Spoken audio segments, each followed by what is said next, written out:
Thank you.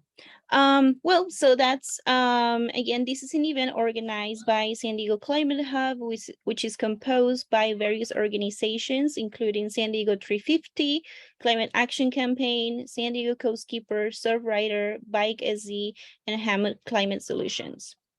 Next slide. To start off, I'll give you a brief overview of the Climate Action Plan update. So as some of you may already know, the city of San Diego released an updated climate action plan last fall. The plan is about to go to city council on August 2nd, which is why today we're having this event. So some of you may know that the city of San Diego first released a cap in 2015. The 2015 cap had a commitment to 50% reduction in greenhouse gas emissions by 2035. Now, the new cap has a new target, which is a zero carbon target by 2035. That's very exciting because that means that the city is committed to lead us on a carbon-free future. That is also exciting because the new cap is in alignment with Executive Order 5518, which is Governor Brown's executive order to achieve statewide carbon neutrality, meaning that San Diego cap can put San Diego as a leader for carbon neutrality at the state level.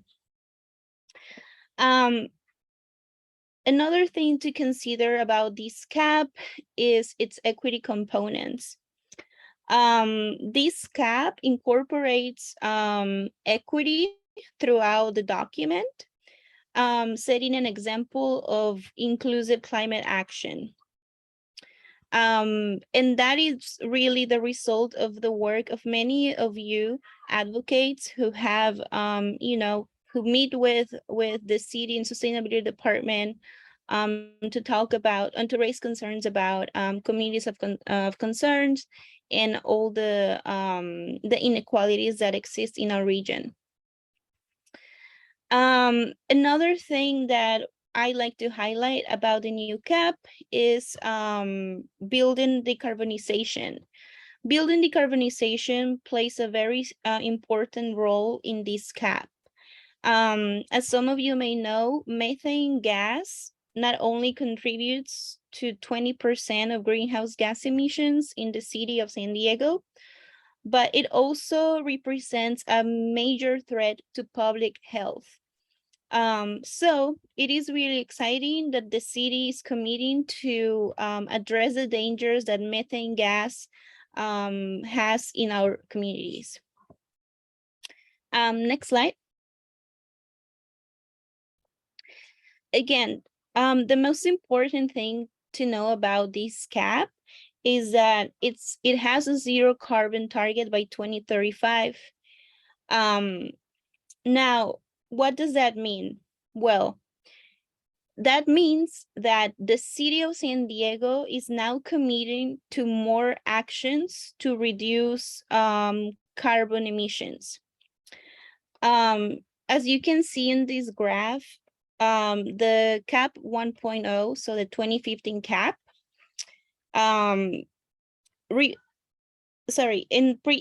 the previous cap, the blue area represented reductions from federal, state, and regional action.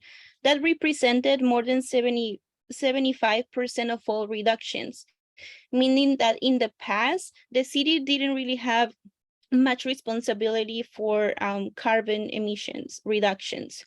Now, on cap 2.0, the city is now committing more than 55% of total reductions. That is beyond federal, state, and regional action, meaning that now the city is going to have more responsibility in implementing actions to lead us to zero carbon. Next slide. Now, in addition, This year, the city sustainability department is developing an implementation matrix, which looks like this. It's still a working document. So this document will, it represents a basis to develop an implementation plan. The city has committed to an implementation plan to be released in February 2023. Now, this is very important because the last CAP did not get an implementation plan, even though that was a recommendation given by many advocates, by the city auditor, and by the IBA. And I'm going to talk more about it at the end of the presentation. So again, in this webinar, we will discuss how the city plans to achieve its zero target goals by 2035. We broke the webinar in the different strategies within the CAP. So we can go to the next slide. Okay, so our first speaker is Kelly Linden from San Diego Building Electrification Coalition, who will be talking about CAP strategy number 1. Great, thanks, Brenda. Next slide. So the 2015 CAP strategy, I went back and took a look at it, was actually really focused on energy efficiency.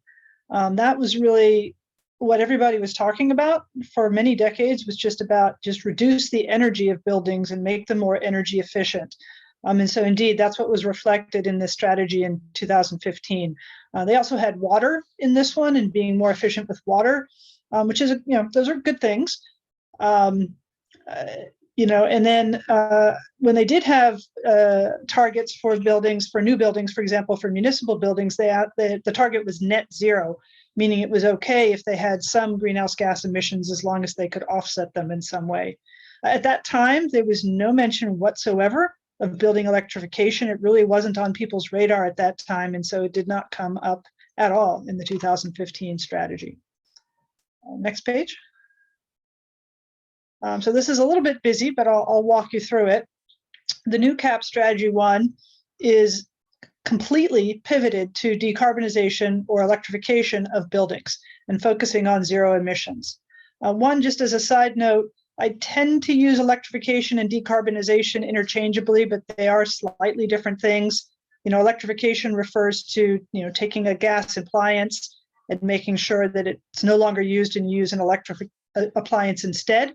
Decarbonization is a little bit broader than that. It also implies that the electricity that you use is made from renewable resources, and that other elements in the building are also constructed without carbon at all. So decarbonization is broader than electrification, but there's a pretty broad overlap, so we tend to not make a big distinction between the two. And as Brenda mentioned earlier, the emissions from buildings are a significant portion in San Diego of our emissions. And, gas definitely has impacts on air quality. I've seen studies that show that children that grow up in households with gas stoves have 40% higher chance of having asthma. And that's a big number. And it's just really, really not good for you, in addition to the greenhouse gas emissions that they emit. So the new CAP strategy then has 3 different measures, and I'm going to talk about each one briefly. I'm going to do them out of order because I'm going to try and follow a little bit more logical sequence. First, I'm going to mention measure 1.2, which says decarbonize new development. The idea here is that you start with brand new buildings, and from day one, you make them all electric, and you never build out the natural gas infrastructure at all. You can save all the money of what it would cost to plumb that and pipe it all into your building, and actually have less expensive buildings when you build them in the first place. And then they no longer have gas that's coming into them and could be leaking and causing all of these health issues. So the idea is just stop from making it worse. Just start right now with new development. It turns out that there are cost-effective solutions for all types of buildings, residential, commercial, industrial. So, there are solutions out there that are possible. And what's been happening over the last few years, it really took hold in 2019, was now we're up to 60 different cities have passed building ordinances to say that new construction must be all electric, including 2 in the region, Encinitas and Solana Beach. So this is now, even though it didn't exist at all in 2015 when the first cap came out, it now is something that everybody's doing, and San Diego's a little bit slow to get on board. So it's good to see that they're going to be doing this. 2023 would make a lot of sense to get this in place. Hopefully they can kick this off quickly and make that happen. It's pretty straightforward to do it. Occasionally they have to worry about exceptions and how they're going to handle that. You got to keep an eye out for those, because you don't want to have huge loopholes that entire industries can be accepted from this, and then you end up watering it down.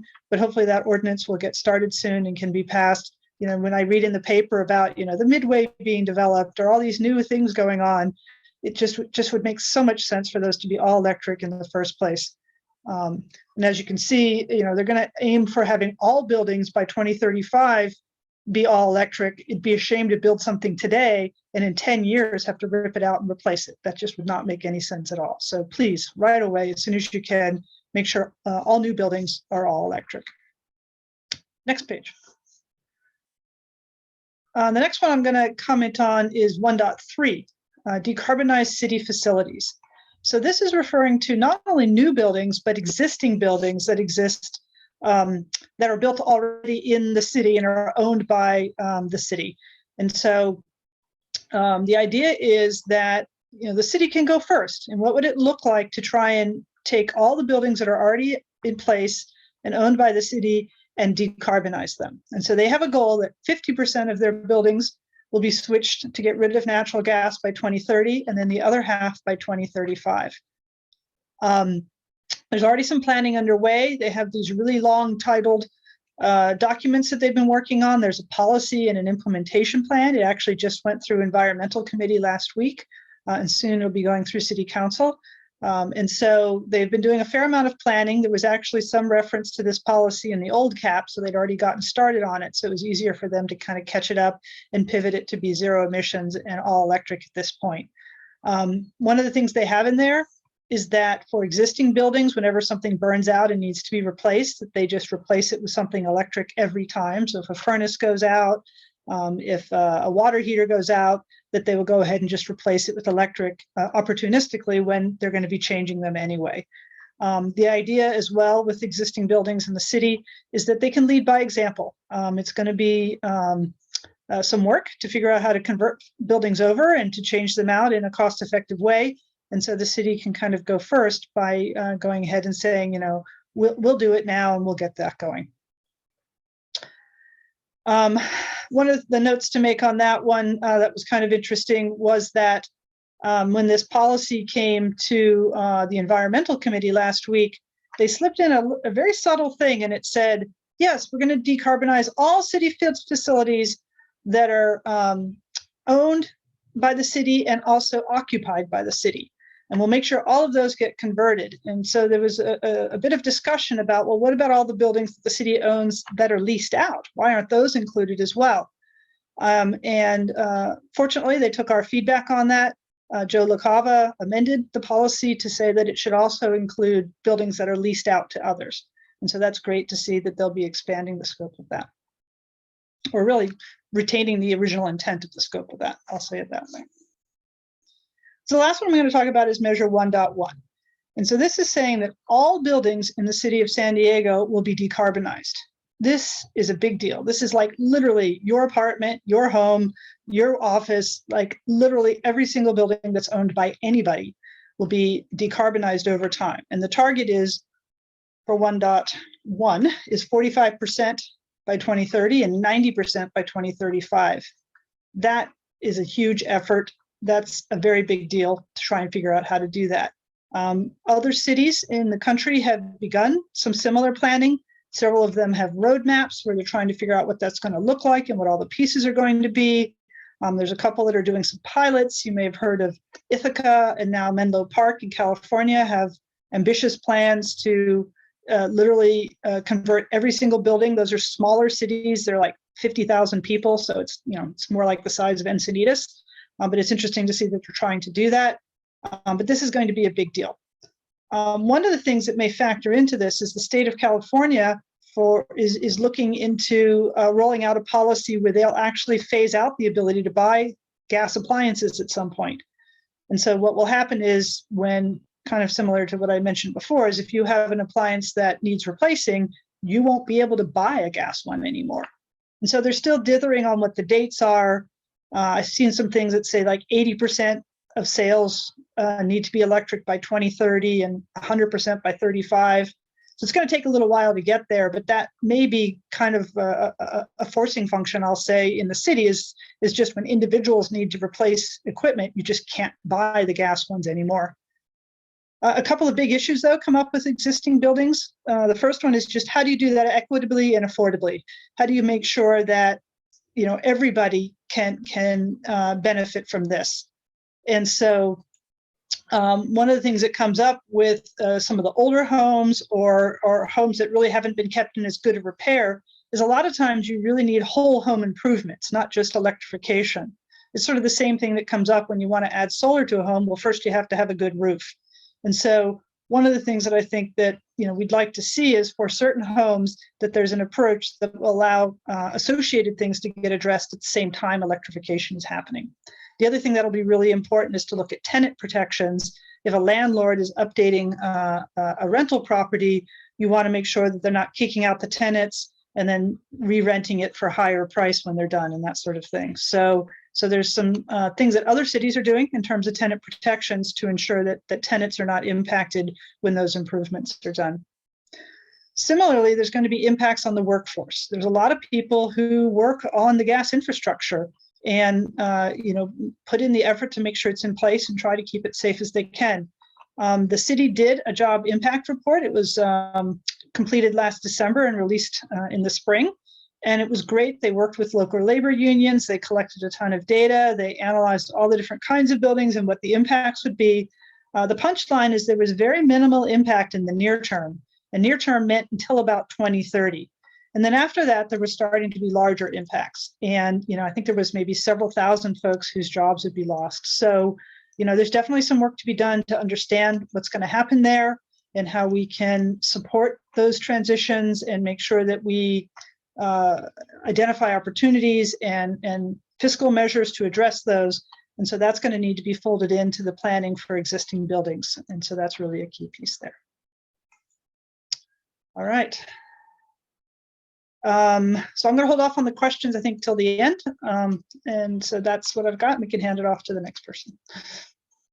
Thank you, Kelly. Yes, so now I'd like to introduce Karina Gonzalez from Hammond Climate Solutions. She'll be discussing strategy number 2. Thank you, Brenda. Hi, everyone. Like Brenda said, my name is Karina Gonzalez. I'm with Hammond Climate Solutions Foundation, and I'll be covering strategy 2, which is access to clean and renewable energy. Next slide, please. So we'll start off with going over a quick review of what was included in the 2015 CAP. So back then, the strategy was clean and renewable energy, and the 2015 CAP had goals to achieve 100% renewable energy by 2035 and increase the number of zero emission vehicles in the municipal fleet to 50% by 2020. We know that from the 2020 annual report, the city achieved 43% renewable energy content citywide, and only 2% of the city's fleet was actually converted to zero emission vehicles. Next slide, please. So the CAP update strategy is now strategy 2, and it's access to clean and renewable energy. So the good news is that since the 2015 plan, the city has established San Diego Community Power, which has secured our pathway to 100% clean energy. The 2022, sorry, that's a typo, CAP update includes goals to achieve 100% renewable or GHG free power for all SDCP customers by 2030. and then convert municipal fleet vehicles to zero emission vehicles by 2030. And there's a breakdown here. So it lists 75% cars, 50% light duty vehicles, 50% medium duty vehicles, and then 50% heavy duty vehicles. Next slide, please. So like I mentioned, SDCP ensures that the citywide renewable energy generation measure will be met. However, the city still has some supporting actions associated with this goal. So some include developing financial support programs to incentivize solar on multifamily buildings, developing similar programs to incentivize the deployment of building scale renewables and mandate the use of renewables through building codes. And then deploying advanced renewable technologies at municipal facilities to demonstrate feasibility, and then leveraging municipal facilities to establish community solar and microgrid solutions. So that's something that's really exciting. That is a big change from the 2015 cap. Next slide, please. So of course, we support the city's effort to expand distributed energy resources, especially in communities of concern. We do have some recommendations for how to strengthen this measure. So the first is to develop programs and initiatives to incentivize and subsidize distributed energy resources for working class communities of color who may not have access to the upfront capital or financial resources needed. And then also track San Diego Community Power's development of their community power plan, just to ensure that the plan that is adopted ultimately has the highest potential to benefit the community, which is really what this plan is intended to do. Next slide. So moving on to the next measure, increasing municipal zero emission vehicles. So obviously the city has fallen behind its 2020 goals. For a reminder, the 2015 cap said 50%, and according to the 2020 audit, we are at 2%. So this definitely needs to be addressed. The supporting actions in this goal include to develop a citywide electric vehicle strategy in order to accelerate EV adoption, and then seeking partnerships with SDCP and SDG&E to install charging infrastructure. Some other actions included are to include stated preference for 100% renewable energy on publicly available chargers, and then expanding pilot projects for grid resilience services, so demand response, emergency backup through EV integration, so grid to vehicle, vehicle to building, vehicle to grid as well. Next slide, please. We think that the city needs to prioritize converting its fleet. There are some concerns over the proposed action that's in the CAP update to develop a city fleet vehicle replacement and an electrification strategy as just the solution for this measure. So it doesn't include a specific scope, scale, estimated costs, no project timelines. So there's really nothing that's holding the city accountable to ensure its development and its implementation. So our recommendation is really that the city provide a detailed and specific vehicle replacement and electrification plan and implementation plan so that we can ensure that this actually gets addressed, given that the transportation sector makes up the majority of the city's greenhouse gas emissions. Next slide, please. All right, that's it for me. Brenda, I'll pass it back to you. Thank you, Karina. Now I'd like to introduce Steve Gelf and B. Miller from San Diego 350. Both of them are going to talk about Strategy 3, Mobility and Land Use. Thank you, Brenda. I'll be starting it off and then Steve will follow me. So good evening, everybody. It's great to be here. So here we go. So on this slide, you can see one of the big differences between the 2015 cap and the update. In the 2015 cap, they were measuring transportation by commutes in transportation priority areas. In 2020, in the update, they are measuring all drivers and all areas. And you can see that number is a big jump. Also, as has been mentioned, that transportation is the biggest source of pollution in the city. It's a huge target, and it should be prioritized in any cap to maximize the greenhouse gas reductions. The city of San Diego includes multiple freeways and a car-centric transportation system. On top of that, we have an active port that generates high levels of trucking and heavy-duty trucks that drive through the city carrying freight. Mode share shift away from private cars to transit, bicycles, and walking is accepted to be the best way to tackle transportation emissions. Not only is mode share shift crucial for reducing greenhouse gas emissions, but if done equitably, it will benefit the people in communities of concern which have the worst levels of air pollution. These folks generally own fewer cars and rely on transit for job access, healthcare, education, and general mobility needs. In short, opportunities. Another aspect of equity related to the 2015 cap is the fact that a climate equity index was first mentioned. This index was approved by the city of San Diego in 2019 and revised in 2021. It measures the level of access to opportunity residents have within a census tract and assesses the degree of potential impact from climate change to these areas.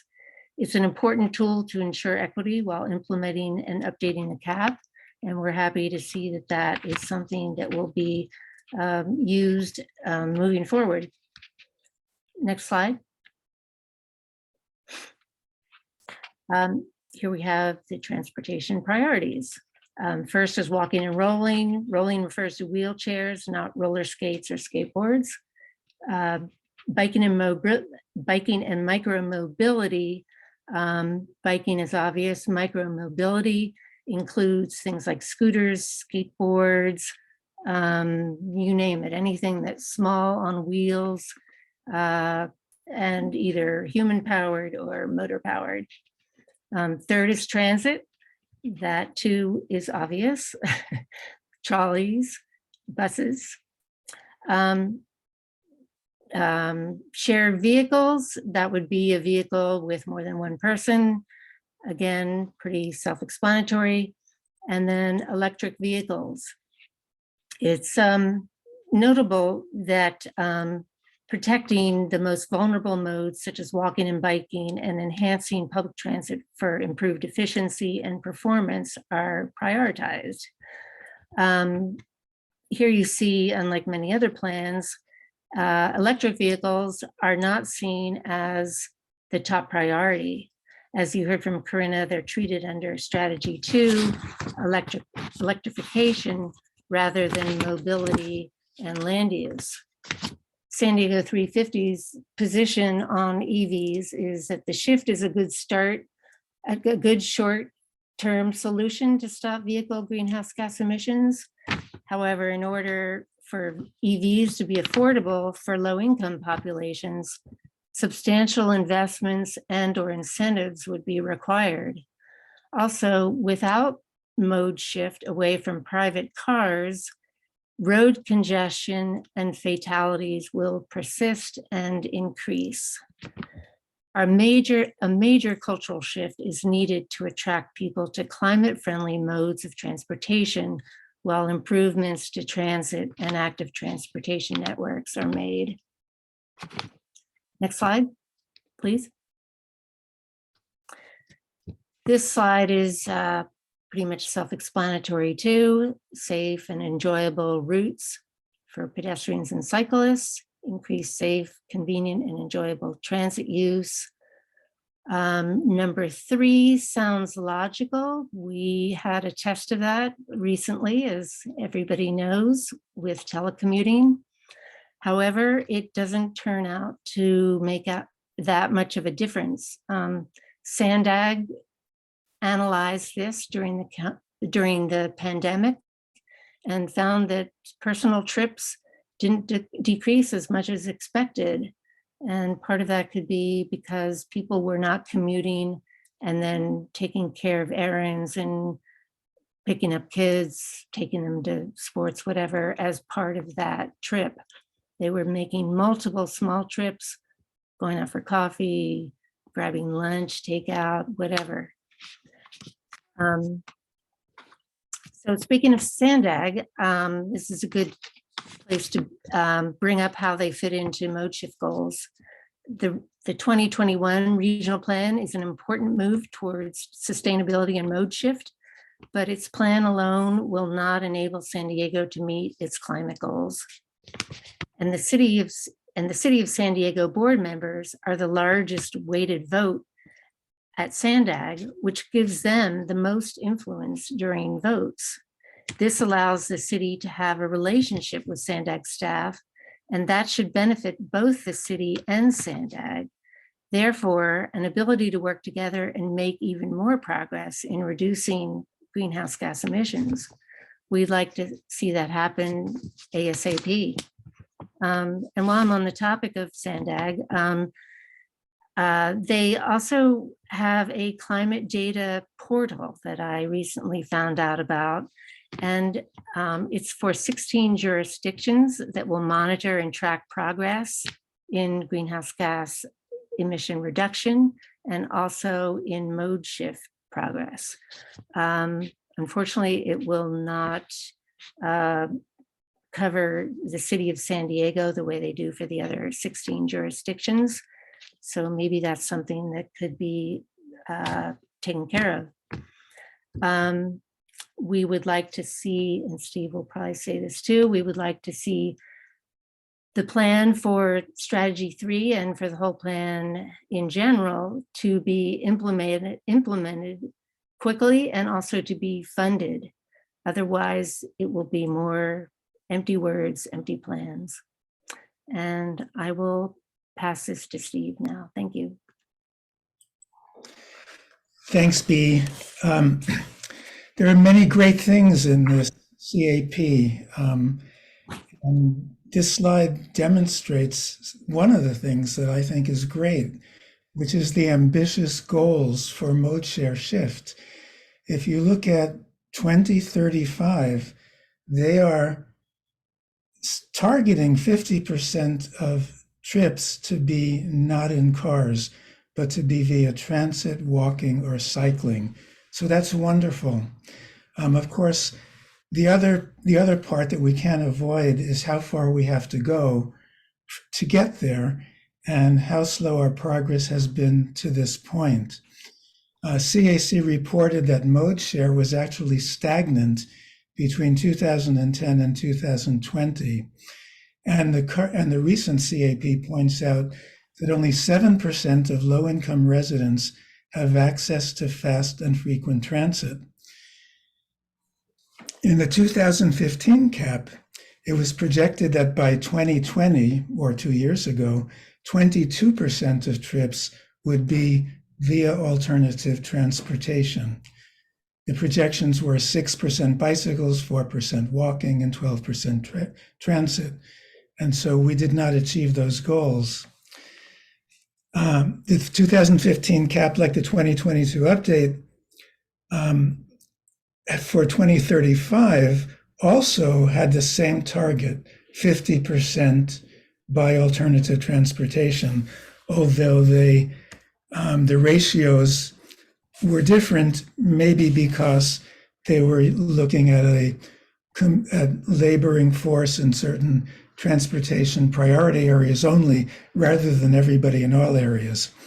But the passage of the regional transportation plan, as Bea said, will be a great help to the city.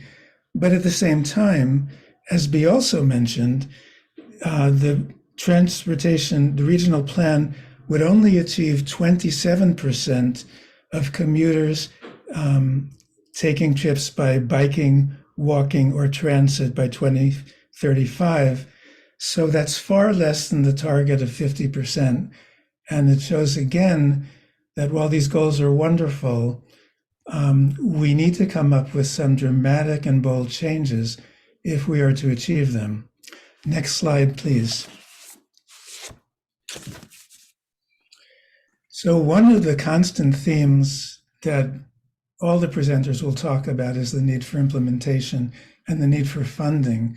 And I wanted to spend a little bit of time talking about how implementation has been promised but has not come forward. So in the 2015 CAP,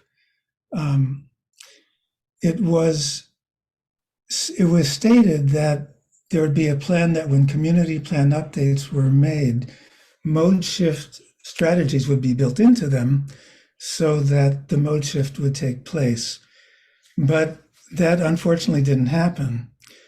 And then in 2017, a transportation master plan was promised, and that one was supposed to have clear actions and targets and be ready in 2019. But in 2019, that goal was abandoned and replaced with a new document that was called the Mobility Action Plan.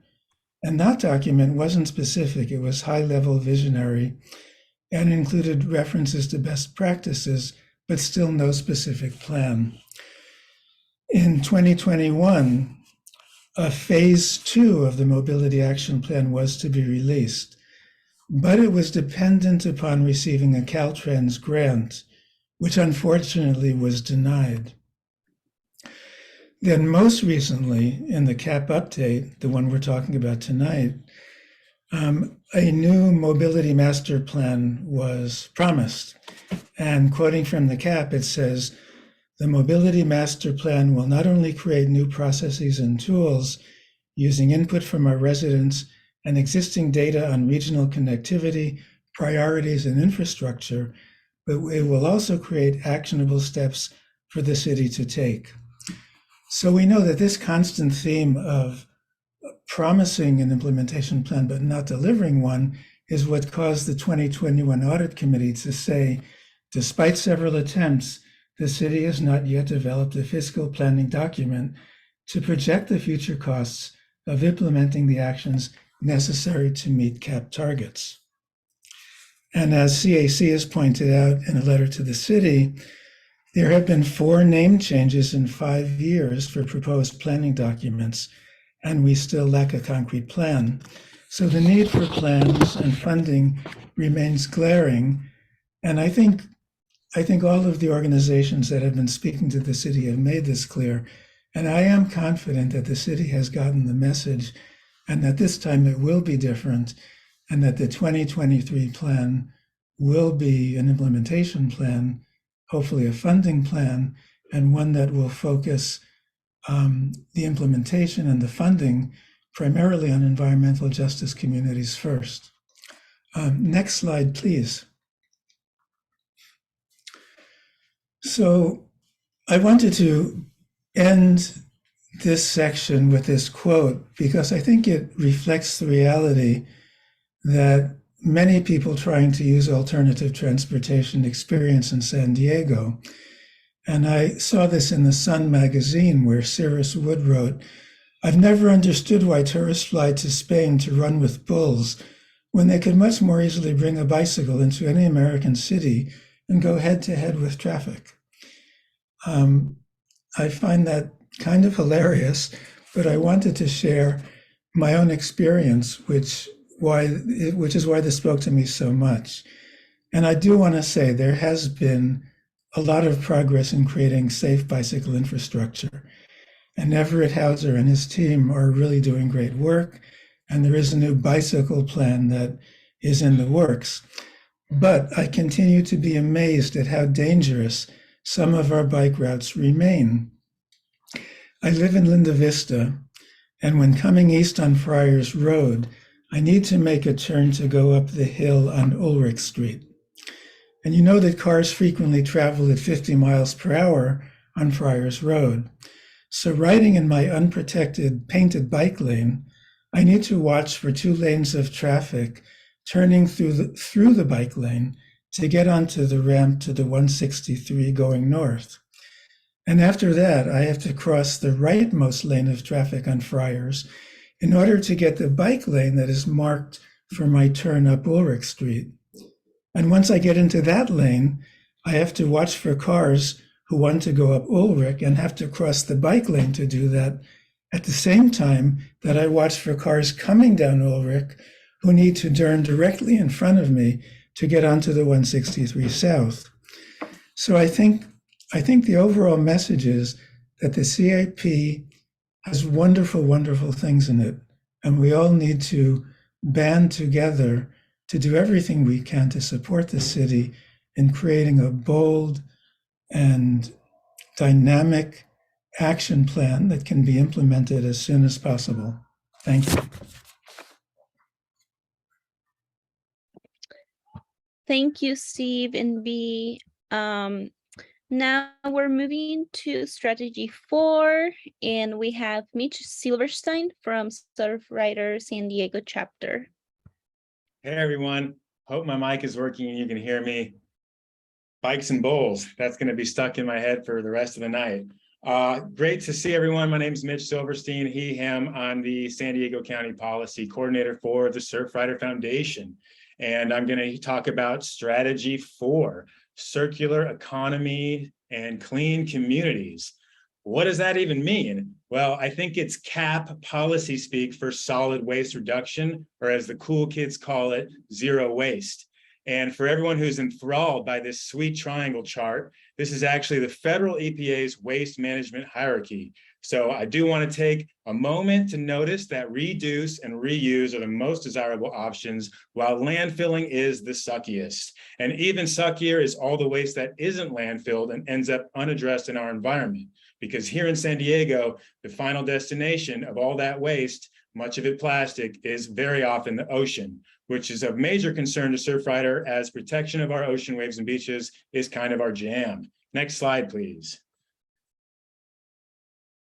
All right, so first thing I want to say is that, the strategy for this solid waste reduction is definitely not the elephant in the room regarding the city's GHG emissions. If you can see on this, from triangle chart to now pie chart, if you can see on this pie chart, transportation is the big one, is the elephant in the room at 55%, and solid waste is categorized as 3%, which goes to show the priority that I get in the Climate Hub. I'm just going to cover the 3%. Just kidding. However, even though it's 3%, this section of solid waste really bleeds over into state, federal, and even global emissions that by their very nature are not analyzed in the city's CAP.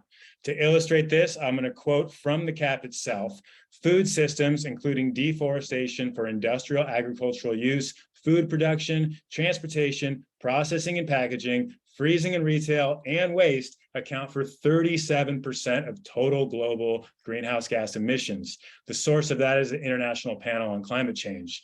So if you look at it globally, that's really up there at or above transportation, depending on how you tabulate it. Also want to note that methane from landfills is currently the 3rd largest source of methane in California. This is because organics release methane as they decompose in the landfill. Now, as we know, methane is categorized as a climate superpollutant, and it's more than 25 times as potent as carbon dioxide when it comes to trapping heat in our atmosphere. If anyone cares to guess what the top 2 methane sources in California are, feel free to throw it in the chat, but no Googling allowed, please. Also, I think I have a question there. What about GHGs from plastics and non-organic materials? So we should note that in the city's CAP, methane from plastics are not computed at all. And that's probably because no one really studied that before 2018. But lo and behold, plastics do release methane as they decompose in landfills, and they do it over a ridiculously long time because plastics take so long to decompose. And that's actually logical if you think of it, because plastics are made from oil, and oil is technically organic. So just like other organics, methane. And anyways, the bigger point here is that our solid waste issues go way beyond the scope of our city's cap to measure. We import food and goods from all over the world, whether it's growing and transporting, whether it's the growing of food and transporting them here or manufacturing of plastics from oil. None of those emissions are within the scope of the cap. And I'm not really critical of the methodology because the city only measures what's happening here. However, we do want to look at the larger perspective of American and global waste footprints. Next slide, please. So this is a quick breakdown of strategy 4. It's and it's kind of weird. You can see I'm a bit critical of it. Measure 4.1, changes to the waste stream. Not really sure what that means. Measure 4.2, municipal waste reduction. 4.3, local food systems and food recovery. 4.4, zero waste to landfill. And 4.5, capture methane from wastewater treatment facilities. The rest of my slides are just going to go over these. So let's go to the next one. Starting with 4.1, changes to the waste stream. Again, it's not so explain what that is, but the only action here that the CAP recommends is approval and implementation of the polystyrene foam and single-use plastic ordinance, with possibility to expand that ordinance to include a phase out of more single-use materials and prioritization of reuse rather than disposable goods. So that picture is actually from 2019. That's Surfrider's former chair, Mike Torty. And if you look in the back, you can even see some climate action campaign past and present employees. We got Mikey Nab right there, who's I think one of your co-directors of policy, and Malika, and a lot of our volunteers who are probably present here tonight from San Diego 350 as well. And Surfrider kind of led the charge on this ordinance, which is really a plastic pollution reduction ordinance, but also a waste reduction ordinance. I'm not going to get into the full story of why this law passed in early 2020 still isn't being enforced. We're just going to say that the plastic industry sort of thwarted us, but it is really nice to see in the CAP that there is a prioritization of re-implementing it. And the good news is that through all the stuff that happened in the last few years of us fighting against the plastic industry, we're finally at a place where probably as early as late September, but I would say hopefully definitely by the end of the year, this ordinance will finally be implemented. Next slide. So let's talk about food waste. And really, in terms of the CAP and what the city is doing to reduce and divert food waste, we're really following the state's lead. The state's been the leader here. And food waste and then organics waste in the broader sense. It's really, the main thing here is SB 1383, which went into effect January 1st of this year. SB stands for Senate bill, if anyone's not used to the policy talk here. So first, I did paste in kind of the CAP's targets in terms of overall waste diversion along the top there. So you can see the 2030 target, 82% waste diversion, all the way up to the 2035, which is 90. And those are really good. I think they're actually above state standards. So that's an area where if we can implement it, San Diego can be a leader. Now, SB 1383 is really important because if you think about what is actually going into our landfills and contributing to all that methane, it's organics that are the single largest contributor. It's around 40% last time I checked. So if we are able to divert all 40% of that, that's going to free up 700,000 tons a year of landfill space that we're really wasting, and our landfills are filling up as well. So SB 1383, the goal is really to reduce those greenhouse gas emissions from landfills, but also to address food insecurity. It's requiring California cities to implement organic waste composting. So at some point, hopefully this year, in addition to your black bin and your blue bin, we're also going to have a green bin, and that's going to apply to everyone. Residences, multifamily residences, and business, and the city is going to update or upgrade its recycling ordinance to include this as a mandate. So that's really good that we can do that and we can compost this stuff. And then another thing that SB 1383 did that's really important is kind of basically, again, mandate that businesses, cities, and city-owned facilities, and also restaurants do more to divert food waste. Again, that's going to help address food insecurity, and it's going to help stop so much food that doesn't even get eaten from going into our landfills where it releases methane.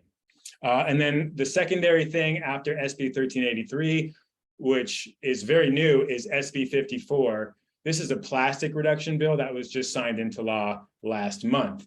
Most notably, SB 54 is going to require producers to reduce single-use plastic packaging and foodware by at least 25% by both weight and unit by 2032. And Cal Recycle can increase that amount post 2032 as well. It'll also ban styrofoam foodware or polystyrene by 2025, unless the industry is able to demonstrate a 25% recycling rate, but that's pretty much going to be impossible. So in my mind, it's a de facto ban. And it's going to require that all single-use plastic packaging and foodware actually be recyclable or compostable by 2032. I could go on about that, but I'm not. Instead, I'll just throw a blog link in the chat at some point for anyone who's interested in that. So let's go into the final slide. So some additional thoughts on strategy 4. Measure 4.1, changes to the waste stream. I think I addressed that, just talking about implementing our local polystyrene ban, which is especially important now that we know that the state plastics bill that was just passed, which is really great, isn't really going to effectively do anything about polystyrene until 2025. If we look at measure 4.2, municipal waste reduction, again, I'm still a little confused what the difference between municipal waste reduction and zero waste to landfill is. I think municipal just means like the waste that actually the city is producing on their own.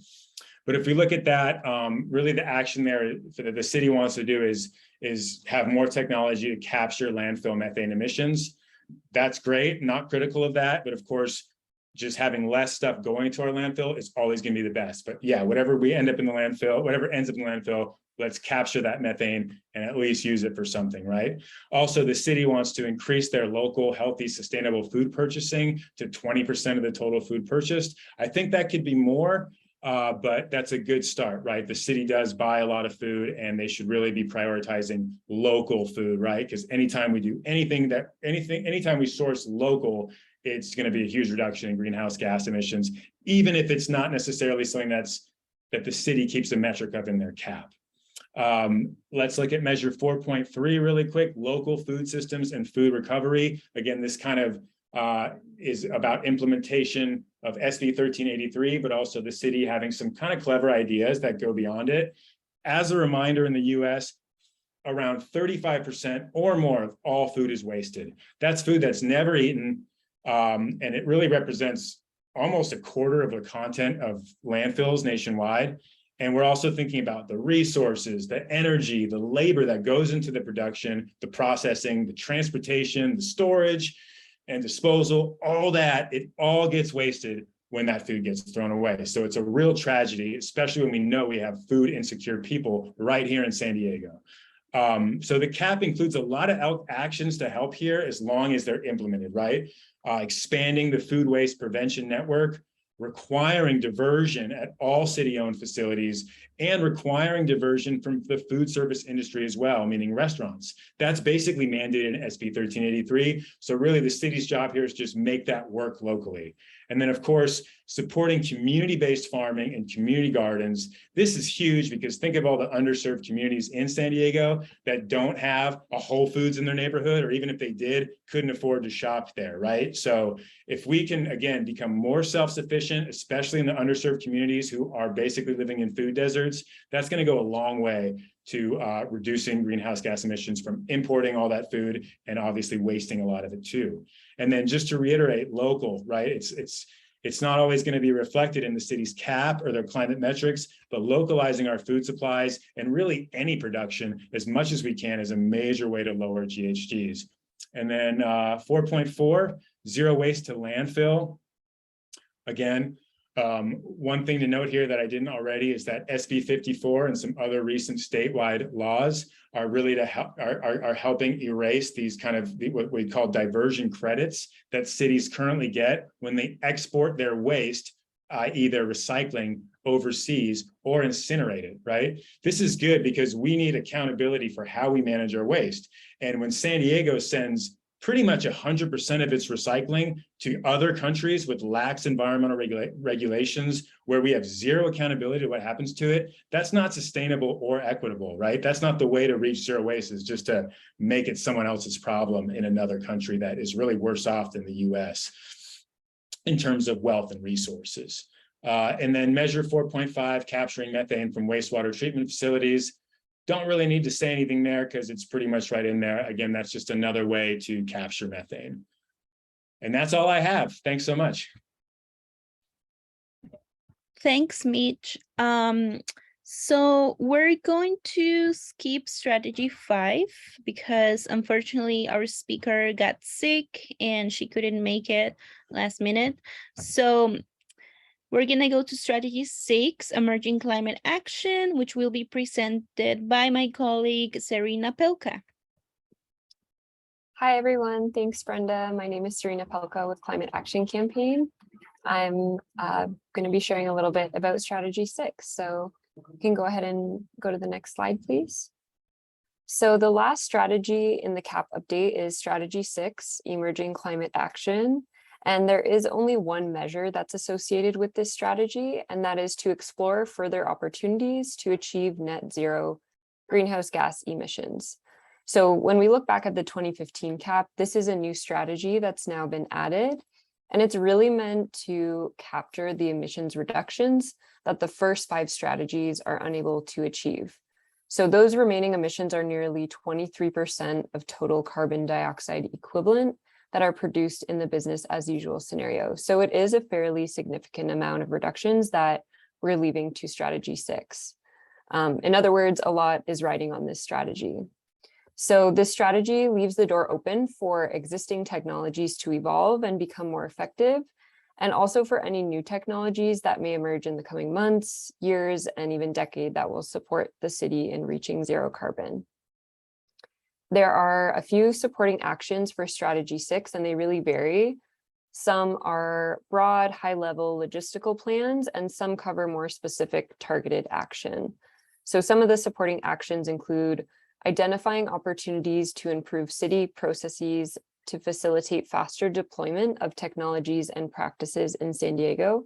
That's one of those broad, high-level supporting actions. And then we have others like participating in research around regional and/or local benefiting offset programs that ensure the benefits of investments are prioritized in the city's communities of concern, supporting the regional efforts to address non-attainment, toxic air contaminants in communities of concern, and exploring the use of greenhouse gas emission offsets, which can include techniques such as increasing carbon sequestration in soils, forests, and farmland, purchasing clean electricity credits from neighboring states, or through emerging technological approaches, such as the direct capture and removal of carbon from the atmosphere. So as you can hear, this strategy really kind of serves as a catch-all for not just new technology, but also different innovations in policy, in collaborative work, in research, and so on. So now that we have a summary, we can go ahead to the next slide, please. And we'll talk about some of the bad that comes with this strategy. So because a significant portion of the greenhouse gas emissions reductions do rely on strategy 6, it's vital that we examine it with a critical eye. And there are some key issues presented by strategy 6 that are important to be aware of. So let's start with the bad, but I promise I will share some good after this. So to start, strategy 6, it's very vague, it's scattered, and it's non-committal. As we saw in the previous slide, the measure is very vague, the language used doesn't make any commitments to a specific action or implementation technique. And unlike other parts of the CAP, it's hard to identify the level of impact that each action will be responsible for, and the supporting actions are very broad. So while the strategy is explained as broad by design, creating an implementation plan for unidentified opportunity is nearly impossible. And we already know that without detailed implementation planning, climate action is almost always delayed. Furthermore, how can we track what we have yet to identify? So monitoring progress for strategy 6 and whether or not the city is getting closer to its carbon neutrality goal will not be possible given the vague nature of Strategy 6. We also know how critical it is to identify costs in the CAP as part of securing funding sources. So with Strategy 6 only measure being to explore further opportunities, we don't know what that will cost. There could be a huge range in what these opportunities being explored would end up costing the city. The city might lose out on needed funding sources such as grants that nearly always require applicants to clearly identify how funds will be used and also track how those funds are used. And lastly, being a catch-all for new technologies leaves the door open for the city to pursue unproven, unsafe technologies that are not locally relevant and that may serve the fossil fuel industry's agenda and interests. So hydrogen is a great example of this. It's often touted as an emerging clean energy technology, but less than 1% of hydrogen produced is green hydrogen, meaning produced using renewables. The rest is made through a heavily polluting process that relies on fossil fuels and is a danger to our communities. So without having specifics on what new technologies are being explored, our communities cannot alert the city of our cautions and concerns about the fossil fuel industry having an open door to continuing to expand their infrastructure. So overall, the non-committal structure of Strategy 6 tells us that this is an area to closely monitor and track as much as possible. Next slide, please. And as promised, there's always a little bit of good. And so here are some good things about Strategy 6, Emerging Climate Action.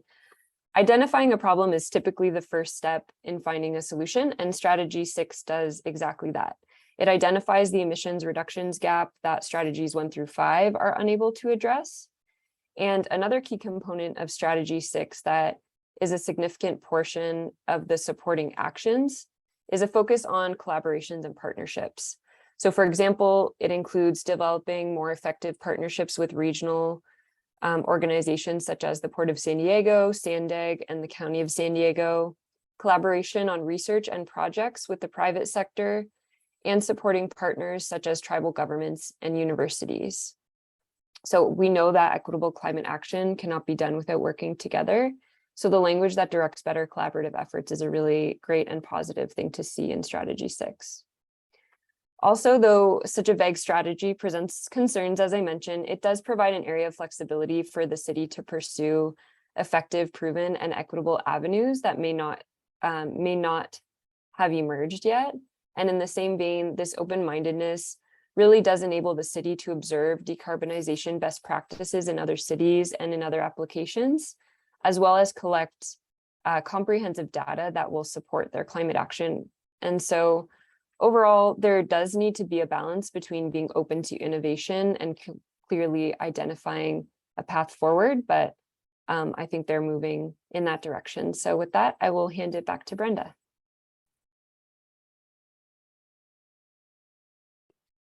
Thank you, Serena. So, well, that concludes all of our presentations. So now it's time to move to Q&A. So, well, first of all, everyone, please feel free to raise your hand. So we're gonna start with that. And then we're going to go to some of the questions that people put on, in the chat.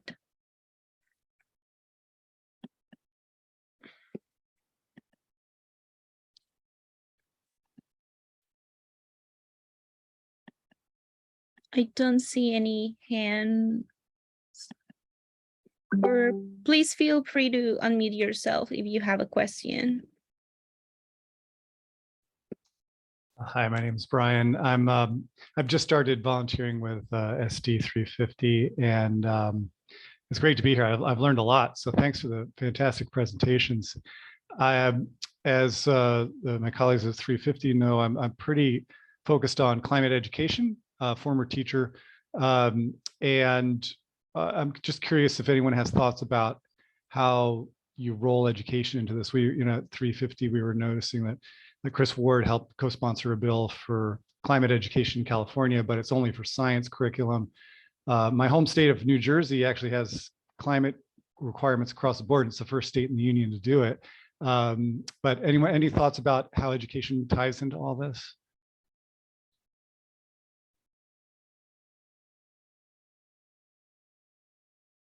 Maybe too broad question. Brian, I think it's critically important. One of the issues that I really care about is educating the public about car idling, which has been an important campaign in many states and cities, but not really in San Diego. But something like 55 billion gallons of gasoline are burnt up by people sitting in their cars, often outside schools, where the pollution harms their children the most while they're waiting to pick them up or to drop them off. There are many things like that. I think our society is so incredibly wasteful. There are things we could do that wouldn't be a far reach that would make a difference. So I'd love to talk with you about some educational campaigns, and I'm delighted to know that you're in 350 and interested in that, because that's one of my passions also. Thanks. Thank you. There is a question on energy that says, in the past, SDG&E has provided financial incentives to improve energy efficiency, such as LED light bulbs, water heaters, appliances. With the switch over to SD Community Power, has there been any discussion on them doing this?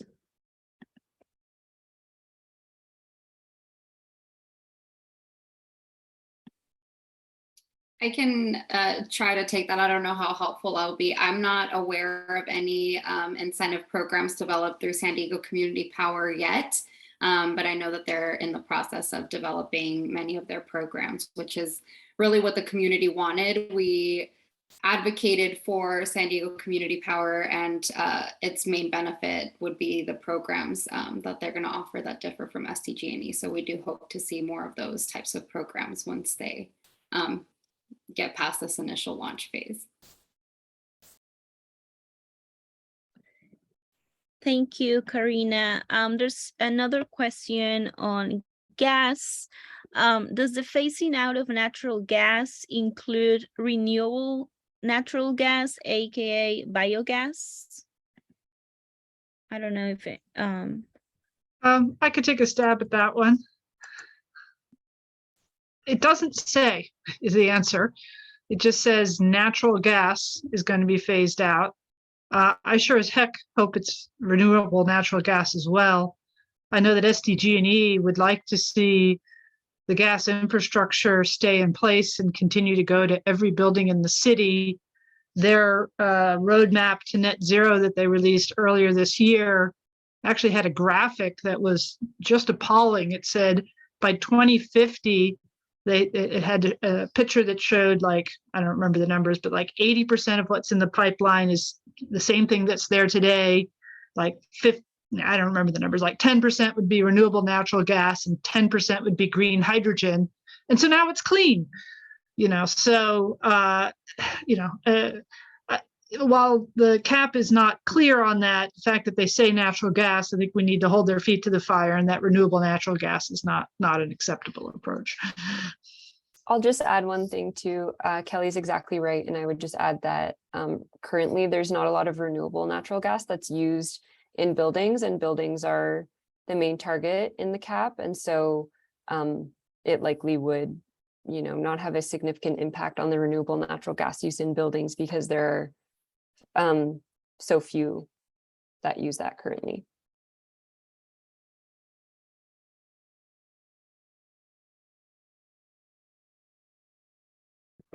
Thank you. Tanisha, I see your hand up.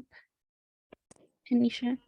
Oh, yes, thank you. So the question I have is basically looking at, especially that slide where we're with the bad and saying about commitment and where funding is going to. Would you say the lack of commitment is coming from more on a government side where policies may not have being held accountable, or on the side of organizations that are trying to go forward with projects and not fulfilling those? Yeah, so in strategy 6, I would say more on the city's end of by not identifying cost, it's difficult for them to obtain the funding for it. And that may include obtaining funding to then hire organizations as consultants to support the work. But I think in the context of the CAP and particularly strategy 6, not having those costs identified, and as we've discussed, just broader with the implementation plan needing associated costs and funding, it's critical for the city to be able to take action to have those. Can I mention one thing? I thought that was a great question, Tanisha. I think it is good to note, like, you know, this is similar with like the city put out a really strong zero waste plan like over a decade ago, but a lot of it never really got implemented and some of it did. And so the reason the implementation, like the CAP is really just a roadmap, and it's you know, it's city staff that does it.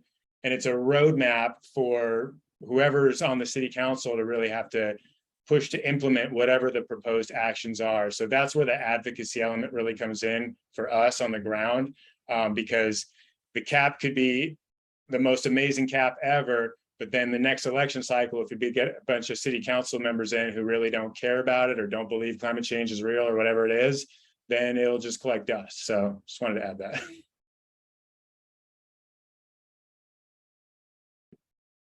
Okay, we have another question. Does the city plan to offer subsidies for rooftop solar to communities of concern? Yeah, I can take that. So last year, as part of the franchise agreements, the city developed a solar equity program, which is set to launch next month, actually, and they will be providing incentives for single families and communities of concern to go solar. The incentives themselves are enough to cover the cost of solar, but the amount of money that the city is putting towards this can only support, I'd say, about 40 to 50 projects annually. I can drop the link for the website to the program for folks that are interested in learning more.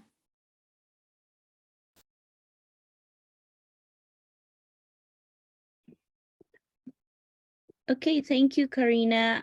Does anyone else have any other questions before we move on to the last slides? Feel free to unmute.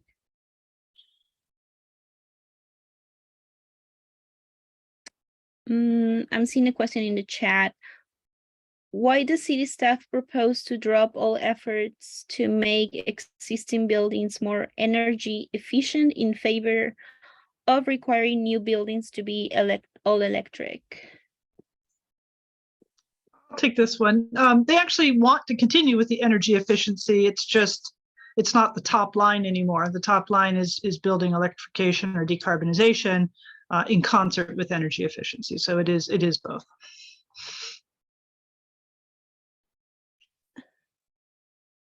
Okay, thank you, Kelly. Can we move to the next slide? Okay, so I just wanted to again thank all of our speakers for your wonderful presentations. I just want to give you a few updates on where the CAP is standing right now. So as I mentioned at the beginning of this webinar, the CAP will be brought to City Council next week, so August 2nd. And there is actually a lot that all of you can do to ensure that the city is compliant with its promises and its and state law. One thing that is very important to talk about here is the implementation plan. Steve talked about how the city has failed to implement the CAP, mainly because it failed to fund the 2015 CAP. The last CAP included a lot of actions that in reality were plans. So they needed to do additional plans to implement the cap, but those plans were never completed, like the master mobility plan. And this is despite the fact that both the city auditor and the independent budget analyst had issued reports and recommendations throughout the years telling the city to complete an implementation plan and a financial plan. So the latest report by the IBA was released a week ago, last Wednesday. And one of the recommendations that they provided to the city is the establishment of a city policy to guide prioritization of the actions contained within the CAP. The CAP 2.0 has a total of 180 actions. So that's a lot of actions, right? However, neither the document, like the CAP itself, nor the implementation matrix that I showed you earlier, none of those documents really contain details on how the city will prioritize those actions. So that is problematic because in the past, that was the same case. There was no prioritization list, and so the city was unsuccessful, right, in implementing this plan.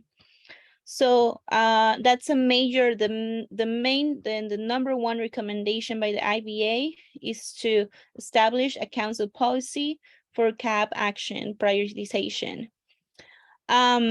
A second recommendation, which is really important, is the development of an implementation and financial plan. The IBA has recommended the Sustainability and Mobility Department to work with the Department of Finance to either include a CAP section within future 5-year financial outlooks, or to create a 5-year financial outlook exclusively for the CAP. And why is that important? Because you cannot budget for things that you don't know how much they're gonna cost, right? So right now, there are billions of dollars available at the state and federal level for climate projects. However, cities around the country and around the state have to compete for those funds, right? And in order for San Diego to draft competitive applications, they need to know how much things are gonna cost. They need to know what actions they're going to prioritize. So this is why it's really important. It'll be really important if all of you can help us out to push the city for the development of an implementation plan with associated costs. So two things you can do. One is that today, even today, or if you want to do this later, you can call your council member and you can ask them to follow the recommendations by the city auditor and by the IBA. So if you go to the next slide. Yeah, so if you can just grab your phone and you can scan that QR code. Click on the link that is in the chat, or click on the link that is in the chat. I don't know if it's there yet or it was shared earlier. But if you click on that link or if you scan the QR code, it'll take you to this page. You just have to enter your name and information, have your phone in handy, and you can call your council member. Again, on the link, you'll find some talking points. So you don't have to, you know, I know it can be intimidating to call your representative, but it's all in there on that page. So Now, the other thing that will be really appreciated if you can do is that if you can call next week, August 2nd, to City Council, you can submit public comment. We're gonna be sharing a toolkit with talking points, again, to remind the City Council that without an implementation plan, the zero carbon cap will not will be a failure, just like the 2015 cap was. And we don't want that, right? We want this plan to work. We want it to be implemented so our communities can be prepared. That being said, does anyone have any questions about these next steps, or any questions about the QR code, or any questions in general?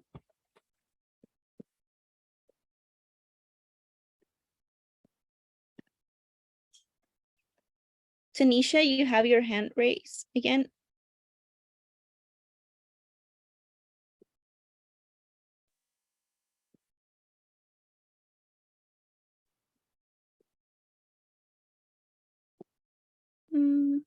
I don't know. Nobody has any questions? Are we all good? Okay. Well,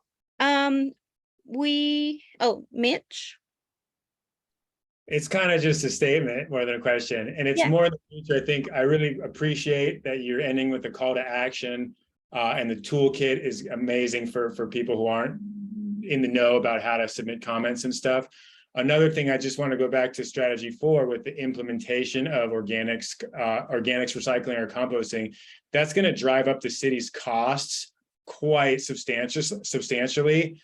At least in the short term. And one of the ways that we can support that come November is to vote to repeal the People's Ordinance in San Diego, which is very inequitable and provides free trash services to single family homes only, while sticking everyone else who is living in a multifamily residence, condos, duplexes, whatever, with the bill. And the city really loses over $40 million a year in that. So voting to repeal the People's Ordinance, another great way to support climate action. Yeah, thank you, Mitch. So yeah, I think with that, I once again want to thank all of you for coming today. Thank you to our speakers. And please make sure that you call your representative. Make sure that you submit public comment next Tuesday, August 2nd. The meeting starts at 2 p.m. We're going to be sharing more information about that. But yeah, thank you so much for joining, and hope to see you next time.